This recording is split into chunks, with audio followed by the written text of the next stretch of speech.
Viver a fé de meu Jesus é nossa esperança aqui. Ele é a rocha e fortaleza, a Deus por isso graças dou. O seu amor é sem igual, concede a fé para vencer, justiça eterna que nos livra e nos concede renascer, justificados pela fé, nós temos paz para com Deus por meio de nosso Senhor, por sua graça sim, eu salvo sou, justificados pela fé, nós temos paz para com Deus por meio de nosso Senhor, por sua graça sim, eu salvo sou.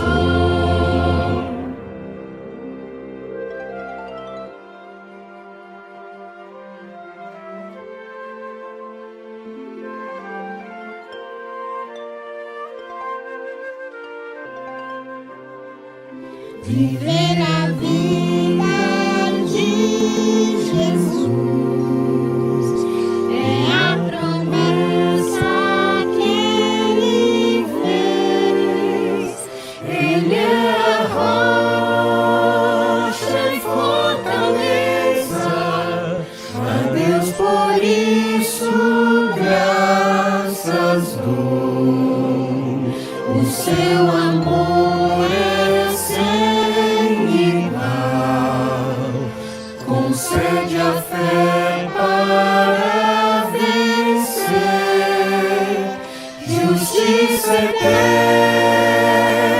que nos livra e nos concede seu poder,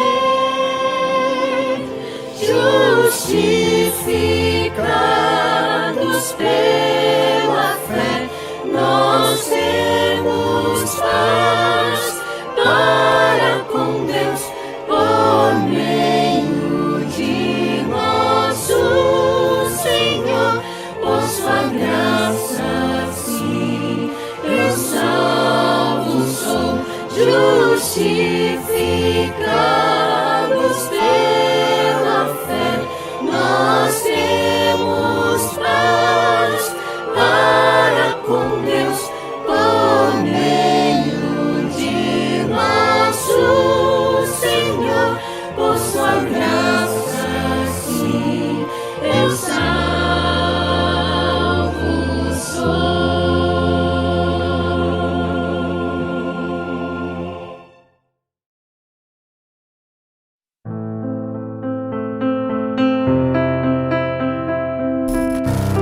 Bilhões de dólares gastos com recursos eletrônicos e gráficos nunca iluminarão a Terra com a glória de Deus.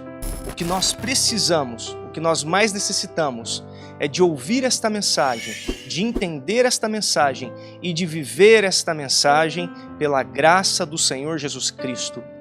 A partir então deste congresso, a pergunta não será mais sobre o que aconteceu no passado, o que fizeram com a mensagem, mas a pergunta será o que nós vamos fazer com a mensagem, o que você vai fazer com essa luz. E é muito interessante e até importante nós notarmos que nós encontramos na Bíblia, na Palavra de Deus, dois tipos de reações diferentes do povo quando eles ouvem a sua própria história, não é mesmo, Valtinho?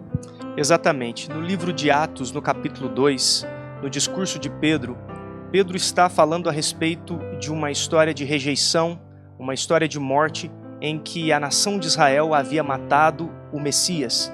Em determinado momento, nesse discurso, nesse sermão, ele fala a respeito do rei Davi e do descendente de Davi, aplicando a Jesus como este descendente e informando aqueles que ali ouviam que este Cristo havia ressuscitado de dentre os mortos e agora estava com o Pai assentado em seu trono. E no capítulo 2, no verso 37, nós lemos o seguinte: ouvindo eles estas coisas, compungiu-se-lhes o coração e perguntaram a Pedro e aos demais apóstolos: que faremos, irmãos? Então no verso 38, Pedro nos dá a resposta: arrependei-vos. No mesmo livro, no capítulo 7 do livro de Atos, nós temos o discurso de Estevão. Estevão ali está retratando toda a história de Israel, desde Abraão, e ele culmina esta história na rejeição do Messias. E no verso 54, a Bíblia nos diz: ouvindo eles isto, enfureciam-se no seu coração e rilhavam os dentes contra ele. Então a questão é, nós vamos aceitar a nossa história ou nós apedrejaremos Estevãos? Que Deus nos ajude, que Ele envie o seu Santo Espírito para que nos ajude a entendermos e a vivermos esta tão preciosa mensagem. Nós desejamos a todos uma boa noite. Eu sei que para vocês que estão assistindo é noite. Aqui no sítio acabou de amanhecer, ainda é bem cedinho. Mas eu espero que você assista a todas as palestras em sua sequência, porque nós estamos acompanhando a nossa história. Então assista desde a primeira e vamos acompanhando até a última, tá bem? Bom, nós temos estudado algumas coisas que têm sugerido que a nossa história está de cabeça para baixo. E, na verdade, esse é o título da mensagem de hoje, Nossa História de Cabeça para Baixo. E sabe, eu fico às vezes um pouco assustada com a frequência das pessoas que vêm até mim, demonstrando assim uma preocupação muito grande com a mensagem da justificação pela fé. E dizem assim, olha, é que você sabe, a gente tem que ter um cuidado, é perigoso, é preocupante, é perfeccionismo, e chamam de perfeccionismo justamente a única mensagem capaz de trazer Cristo para o templo da alma. Que traz Cristo para onde eu estou, não importa o lamaçal em que eu esteja, para que Ele então me eleve à perfeição de caráter que é dele. Sabe, crer em vencer como Jesus venceu, veja bem, dizem assim, você precisa ter cuidado com isso. Isso se chama perfeccionismo e tem sido a nossa desgraça. E eu fico assustada com isso, irmãos, porque na verdade a nossa desgraça é justamente o contrário. É não ter essa fé que crê ser possível pelo poder de Deus. Nós vivemos como Jesus viveu. Bem, na palestra anterior, apresentada pelo irmão Mauro, nós vimos alguns textos inspirados em cronologia, textos do testemunho de Jesus, do espírito de profecia, textos que o Espírito revelou para nós. Foram cartas que deixaram claro que houve uma rejeição, e não somente em 1888, mas ainda continuava viva muitos anos depois. Nós vimos também que o testemunho de Jesus comparou o que aconteceu lá atrás aos judeus rejeitando a Cristo. E nós precisamos nos lembrar, meus irmãos, que os judeus negam ter rejeitado o Messias até hoje. É importante a gente se lembrar disso. Mas afinal, nós rejeitamos ou nós aceitamos a mensagem de 88 em algum momento na nossa história? Será que hoje nós temos pregado a mensagem que foi dada lá atrás? Nós precisamos, irmãos, ver algumas citações sobre as reuniões de reavivamento que a irmã White participou junto com Jones e Waggoner, de 1888 até 1890. Porque Jones e Waggoner e a irmã White viajaram juntos pregando a mensagem nas igrejas, nas campais. E hoje existe uma teoria muito forte de que nós aceitamos a mensagem. E essa teoria está em grande parte baseada nessas declarações, nessas cartas, desses momentos aí de reavivamento. E nós precisamos considerar essas cartas. Eu preciso que agora a gente note o quanto a irmã White estava empolgada, ela estava feliz, ela estava cheia de boas expectativas. Veja só. Nunca vi uma obra de reavivamento prosseguir com tal inteireza e contudo permanecer tão livre de toda excitação indevida. Não houve qualquer insistência ou convite. As pessoas não foram chamadas à frente, mas houve um solene reconhecimento de que Cristo não veio chamar os justos, mas os pecadores ao arrependimento. Houve muitos que testemunharam que, à medida que as verdades desafiadoras eram apresentadas, tornaram-se convencidos, à luz da lei, de serem transgressores. E veja esta outra citação. As novas de que Cristo é nossa justiça trouxe alívio a muitas almas. E Deus declara a seu povo: ide adiante. Em toda reunião, desde a Assembleia da Associação Geral de 1888, almas têm ansiosamente aceitado a preciosa mensagem da justiça de Cristo. No sábado, verdades foram apresentadas que eram novas para a maioria da congregação, mas os labores do sábado não foram em vão. No domingo pela manhã, houve decidida evidência de que o Espírito de Deus estava operando grandes mudanças na condição moral e espiritual daqueles que se reuniam. Estamos tendo reuniões extraordinariamente excelentes. O espírito que prevalecia na reunião de Minneapolis não se faz sentir aqui. Todos marcham em harmonia. O testemunho de todos aqueles que têm falado tem sido de que essa mensagem de luz e verdade que tem vindo ao nosso povo é exatamente a verdade para este tempo. E onde quer que vão entre as igrejas, luz e alívio e a bênção de Deus certamente advirão. Vocês conseguiram perceber algo em comum entre esses textos que nós acabamos de ler? As pessoas, o povo, as igrejas, as congregações estavam propensas. Elas aceitavam, elas ouviam e aceitavam. Meus irmãos, então qual foi o problema? O problema era que os líderes e os ministros, os pastores, recebiam tanto a mensagem como os mensageiros com desconfiança ou então com indiferença, neutralidade. As pessoas estavam dispostas a aceitar a luz. E elas aceitariam alegremente se os líderes permitissem que lhes chegasse a mensagem, sem distorções ou sem oposição. Ou ainda, se esses mesmos líderes acatassem a luz alegremente e eles mesmos saíssem pregando. Como seria maravilhoso! Vocês sabiam que muitos pastores mais jovens ficaram profundamente interessados nessa luz, nessa mensagem? Mas quando eles viam uma contínua atitude de neutralidade ou até de franca oposição de líderes responsáveis em Battle Creek e de outras partes, acabaram sufocando o movimento. E eles sufocaram isso dentro deles. E não é somente as declarações da irmã White que comprovam este fato, mas a correspondência da Associação Geral é também muito clara. Como Jones descreveu uma vez, era como se houvesse um antagonismo secreto sempre levado adiante. Então, em Minneapolis, Ellen White rapidamente viu que o problema estava com a liderança.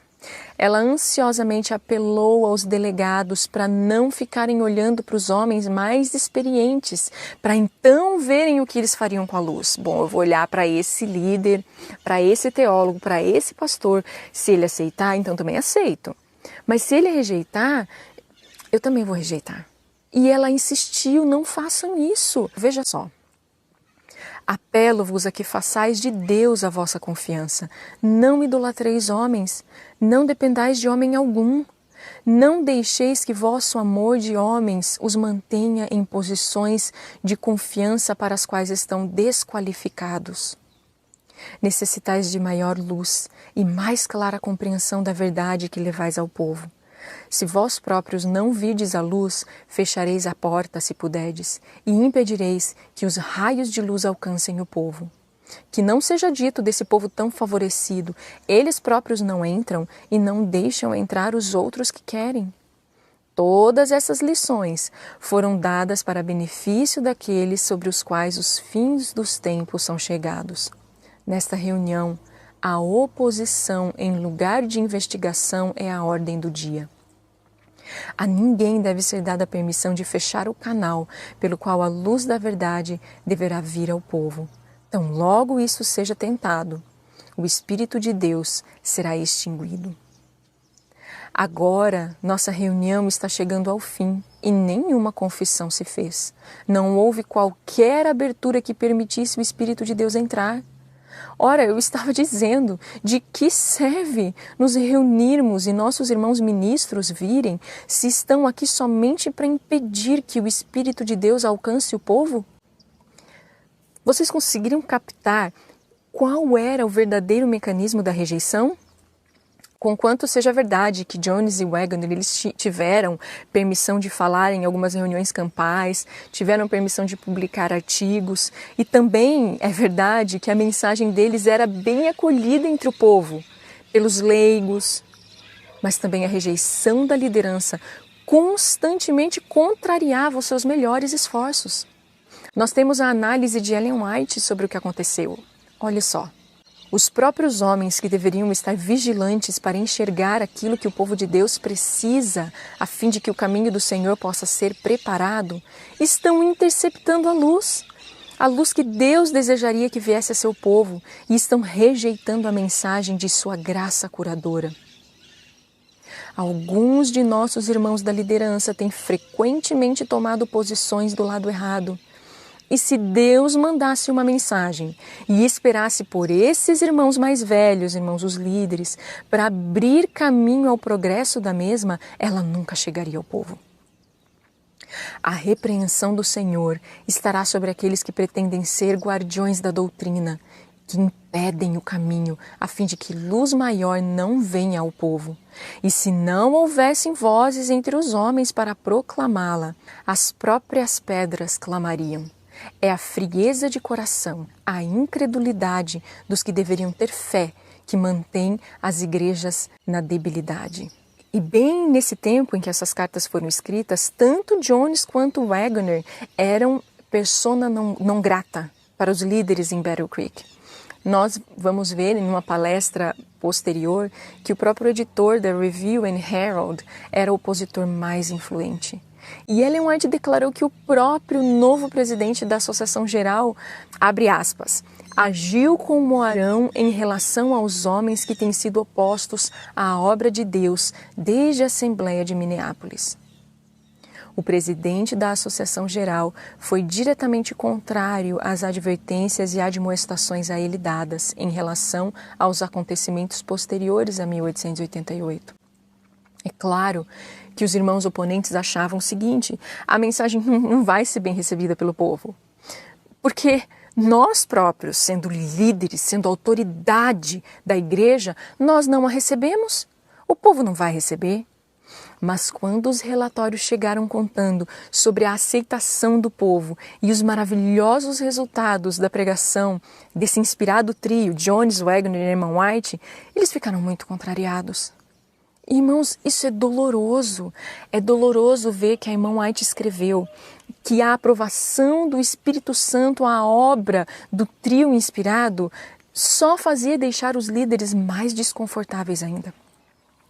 Note que a irmã White não estava preocupada com uma minoria insignificante de irmãos desconhecidos, como parece querer se propagar hoje em dia. Eram pouquinhas pessoas que rejeitaram. A irmã White não estava preocupada com pouquinhas pessoas insignificantes. Ela estava preocupada com o impacto que líderes responsáveis pela obra, influentes, ela estava preocupada com isso, o impacto que eles teriam. Posteriormente, quando viram e sentiram a demonstração do Espírito Santo testificando que a mensagem era de Deus, odiaram-na ainda mais, porque era um testemunho contra eles. Não quiseram humilhar o coração para se arrepender e darem a Deus a glória e vindicarem o direito. Veja que os reavivamentos, na verdade, que estavam acontecendo, eram um poderoso testemunho de que Deus havia colocado o seu selo à mensagem e aos mensageiros. O experimento que podia provar se aquela mensagem era luz ou trevas foi feito no laboratório das igrejas, foi feito entre o povo comum e funcionou.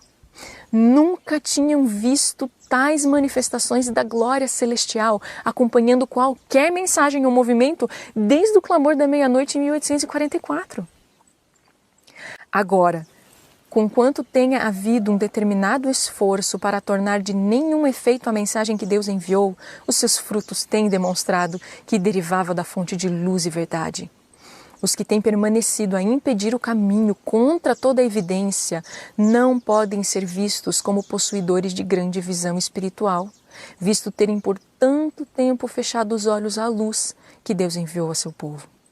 Haverá resistência dos que esperávamos que se empenhassem em tal obra. E a irmã White ficou esperando que houvesse uma mudança de coração nos líderes assim que eles vissem a prova incontestável. E o texto a seguir poderia até ser citado como evidência de que a mensagem de 1888 foi aceita pela liderança da igreja. Mas vamos ler juntos. Vi que o poder de Deus acompanhava a mensagem onde quer que fosse proferida. Impossível tentar fazer o povo em South Lancaster crer que não se tratava de uma mensagem de luz que lhes alcançava. Deus determinou realizar esta obra. Trabalhamos em Chicago. Foi uma semana antes de ter havido uma interrupção nas reuniões. Mas como uma onda de glória, a bênção de Deus sobreveio-nos ao apontarmos aos homens o Cordeiro de Deus que tira o pecado do mundo. O Senhor revelou sua glória e sentimos as profundas ações do seu Espírito. Mas se nós parássemos por aí, poderíamos sim chegar à conclusão de que foi aceita. Mas o mesmo artigo na Revista Adventista de 18 de março de 1890 indica que os líderes ainda não estavam em simpatia com a obra. Então vamos continuar lendo a citação. Tentei apresentar-lhes a mensagem como a entendi, mas por quanto tempo os que estão à frente da obra se manterão afastados da mensagem de Deus? O que foi que nós lemos antes, juntos? Que quando esses líderes, eles viram e sentiram a demonstração do Espírito Santo, testificando de que a mensagem era de Deus, o que eles fizeram com a mensagem? Eles odiaram-na ainda mais. Apelamos a vós, que vos opondes à luz da verdade, para deixardes livre o caminho do povo de Deus. Meus irmãos, o esmagador peso da evidência indica que eles se posicionaram, na verdade, obstruindo o caminho, interceptando a luz. Você conseguiu entender que existem declarações anteriores, entre 1889 e 1890, expressando uma esperança profética? Mas nós precisamos equilibrar essas citações de esperança profética, de alegria, de felicidade, vamos aceitar a mensagem. Precisamos equilibrar estas cartas com o registro do desapontamento do que aconteceu mesmo na história. As cartas de 1891 até 1897. As mais sólidas evidências mostram exatamente a mesma triste conclusão. O testemunho do Espírito de Profecia, os testemunhos do próprio Jones, os arquivos oficiais e, claro, meus irmãos, o óbvio peso de mais de um século de história. Este é o verdadeiro retrato do grande reavivamento que ouvimos dizer que aconteceu após a Assembleia de 1888. Muitos membros leigos e até pastores mais jovens começaram a entrar, a aceitar a mensagem, mas os anciãos de Jerusalém verdadeiramente os impediam. Assim, o que aconteceu com o reavivamento? Ele esfriou e o Santo Espírito foi ofendido, insultado, foi abafado. Note essa citação. Aqueles que estão cheios de incredulidade conseguem encontrar detalhes mínimos que possam ter algum aspecto objetável. Podem perder de vista todas as evidências que Deus tem dado, ao revelar preciosas gemas da verdade na inexaurível mina de sua palavra. Podem sustentar o átomo objetável sob as lentes de aumento de sua imaginação, até que o átomo se pareça um mundo e apague de sua vista a preciosa luz do céu.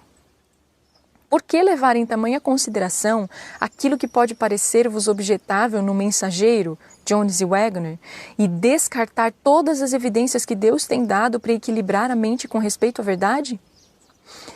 O que os nossos historiadores modernos dizem ter sido um grande reavivamento, na verdade se revela somente uma aceitação verbal, sem nenhuma reforma genuína. Veja o que foi escrito sobre Minneapolis 10 anos depois. Sinto especial interesse nos movimentos e decisões que serão feitos nesta Assembleia com respeito às coisas que deveriam ter sido feitas anos atrás, especialmente 10 anos atrás, quando estivemos reunidos em Assembleia. E o Espírito e poder de Deus vieram à nossa reunião, testificando que Deus estava pronto para operar por este povo, se este se dispusesse em ordem de ação. Os irmãos concordaram com a luz que Deus havia dado, mas houve os que estavam ligados às nossas instituições, especialmente ao escritório da Review and Herald e da Associação Geral, que introduziram elementos de incredulidade, de modo que a luz concedida não foi posta em prática. Foi acatada, mas nenhuma mudança especial foi feita para fazer com que tal condição de coisas propiciasse ao poder de Deus ser revelado entre o seu povo. Então, alguns irmãos reconheceram em 1893 que, por terem rejeitado a reforma, o reavivamento também se esfriou e se encolheu. Jones declarou o seguinte: irmãos, é chegado o tempo de assumir nesta noite o que nós rejeitamos lá em Minneapolis 4 anos antes. Nenhum de nós jamais foi capaz de sonhar até agora com as maravilhosas bênçãos que Deus tinha para nós em Minneapolis e o que já estaríamos desfrutando durante estes 4 anos se os corações houvessem estado prontos para receber a mensagem que Deus enviou. Estaríamos 4 anos à frente e em meio às maravilhas do próprio alto clamor nesta noite. Irmãos, e veja a carta seguinte de Ellen White, que ela leu na mesma Assembleia. A oposição em nossas fileiras tem imposto sobre os mensageiros do Senhor uma tarefa laboriosa e probante, pois eles têm enfrentado dificuldades e obstáculos que não careciam existir. Todo o tempo, pensamento e labor requeridos para neutralizar a influência de nossos irmãos que se opõem à mensagem foram grandemente tirados do mundo, dos rápidos juízos de Deus. O Espírito de Deus esteve presente em poder no meio de seu povo, mas ele não pôde ser-lhe concedido, porque não abriram o coração para recebê-lo. Não é a oposição do mundo que temos de temer, mas sim os elementos que operam entre nós mesmos que têm impedido a mensagem. Amor e confiança constituem uma força moral que teriam unido nossas igrejas e assegurado harmonia de ação. Mas a frieza e desconfiança acarretaram desunião que nos destituíram de nossa força. A influência que se desenvolveu a partir da resistência à luz e à verdade em Minneapolis tenderam a tornar de nenhum efeito a luz que Deus concedeu a seu povo mediante os testemunhos. Porque alguns dos que ocupavam posições de responsabilidade estavam levedados com o espírito que prevaleceu em Minneapolis, um espírito que anuviou o discernimento do povo de Deus. Veja um exemplo. O secretário da Associação Geral, Dan Jones, escreveu muitas cartas a várias pessoas. E essas cartas não conseguem disfarçar a antipatia pessoal que ele tinha pela mensagem e pelos mensageiros. Ao mesmo tempo, irmãos, em que ele professava ter aceitado a doutrina da justificação pela fé. Nunca aconteceu algo em minha vida que me abatesse desse jeito. Sinto-me tão mal com toda essa questão que dificilmente sei como agir ou o que fazer. Quando vi do que se tratavam as lições da escola sabatina sobre os concertos escritas por Waggoner, decidi imediatamente que não poderia ensiná-las. E depois de analisar um pouco mais a questão, decidi renunciar ao meu cargo de professor da escola sabatina. Tenho me preocupado e me angustiado até chegar ao ponto de esgotar-me mais do que meio ano de trabalho. Que espetáculo! O secretário da Associação Geral, preocupado e angustiado com o que na verdade era a direção do Espírito Santo na chuva serôdia. E eu parei para pensar, quantos de nós hoje, quem sabe você é um líder, quem sabe você é um pastor, membros da igreja, quantos de nós hoje estamos nos preocupando e nos angustiando com uma mensagem e com os mensageiros que vieram de Deus? É um zelo sem entendimento. E se houvesse tempo aqui, nós poderíamos ler muitas outras cartas. Mas é doloroso demais, meus irmãos, olhar por cima do ombro dos nossos irmãos lá de Battle Creek e ler as suas cartas de rejeição e de oposição. Então, por que nós devemos fazê-lo? Porque pode nos fazer bem saber que algum dia os outros lerão as nossas cartas e vão discernir a atitude do nosso coração para com a obra de Deus. Irmãos queridos, nós precisamos aprender com a nossa história. Uma profunda inimizade contra a mensagem e contra os mensageiros fez com que bons irmãos, zelosos, lá no passado, dessem ouvido a rumores infundados e a relatórios distorcidos e fez com que eles rejeitassem.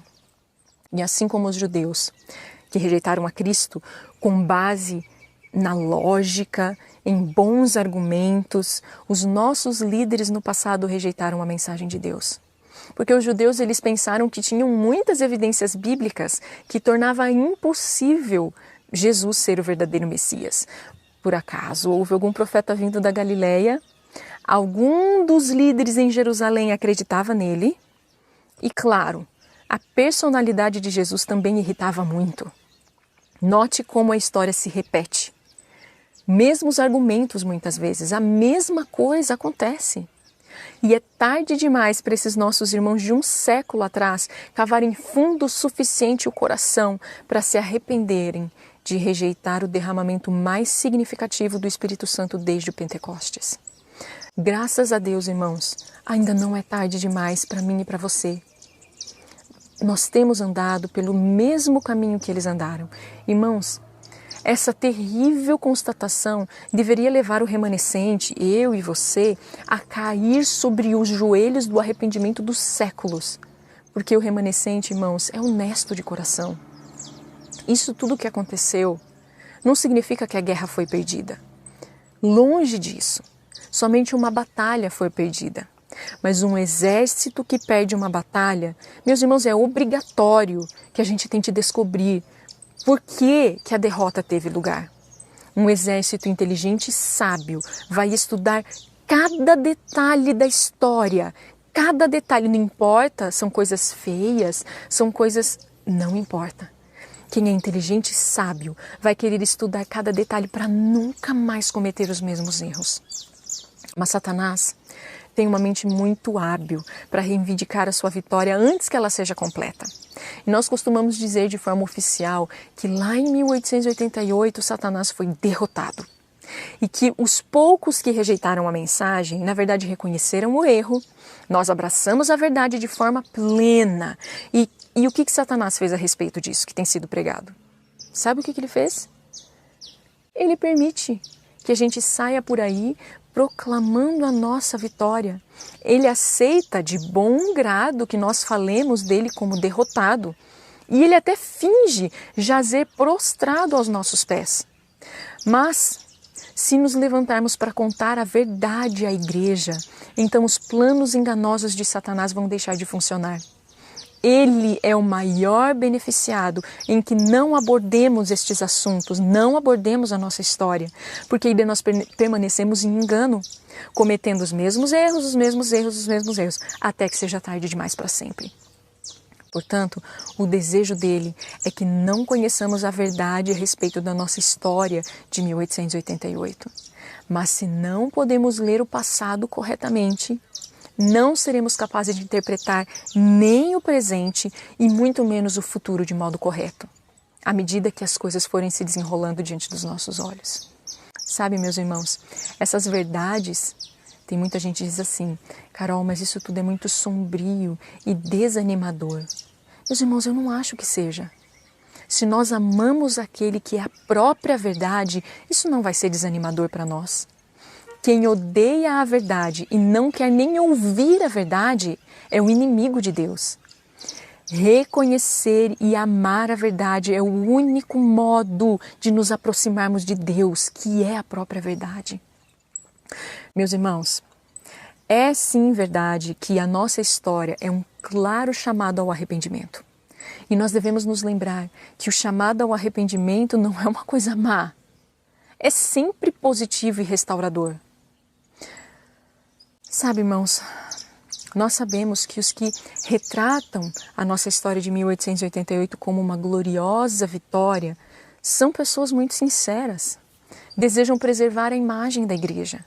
Porque muitos críticos têm se levantado para dizer que a vitória conquistada por Satanás lá em 1888 e posteriormente ela foi completa.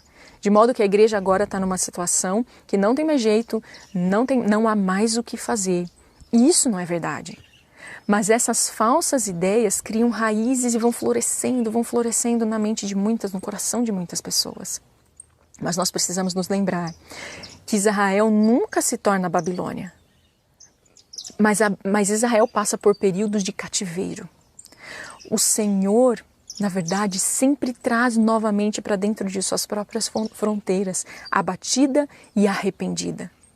Sabe, nós devemos sim buscar desmentir a esses críticos que condenam a igreja como se não tivesse mais jeito. Mas, irmãos, ao desmentirmos esses críticos, não podemos negar a verdade da nossa história. Irmãos, nós precisamos nos humilhar diante de Deus. Haverá grande humilhação de coração perante Deus, da parte de cada um dos que permanecem fiéis e verdadeiros até o fim.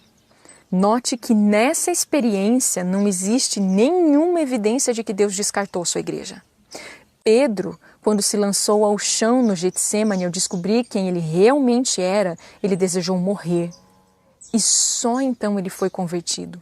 Quando nós pararmos de tapar os nossos ouvidos, quando tratamos da nossa história e descobrirmos quem nós realmente somos, e quando nós pararmos de resistir, irmãos, o ser humilhados e lançados ao chão, envergonhados, então o nosso Pentecostes não estará distante de nós mais. Uma verdadeira compreensão do que aconteceu em 1888 nos leva a perceber nossa verdadeira condição. Se nenhuma das citações que nós lemos hoje existissem, só a lógica e a simples razão já seriam capazes de nos fazer a chegar a algumas conclusões. Por exemplo, o alto clamor deveria ter um efeito sobre o encerramento da obra como um fogo sobre a palha, como nós já vimos. Nós conhecemos a frase, os últimos acontecimentos serão rápidos. Mas em lugar de desenvolver-se como fogo em palha, tem havido mais de um século de vergonhosa fumaça, arrastando-se vagarosamente. É como se nós estivéssemos tentando acender o fogo com as nossas próprias faíscas, enquanto almas humanas estão nascendo mais rápido do que as alcançamos com a nossa mensagem. A única conclusão razoável é de que o fogo foi extinguido por nossas ações, não por determinação divina. Número 2. O alto clamor devia vir como uma luz, iluminando a terra toda com uma glória maior que toda demonstração de poder celestial até agora. E ainda é evidente que os reis da terra ainda não se uniram aos mercadores da terra para lamentar a queda da grande Babilônia, que a profecia diz que rapidamente será levada à desolação pela poderosa pregação do alto clamor, e isso não aconteceu.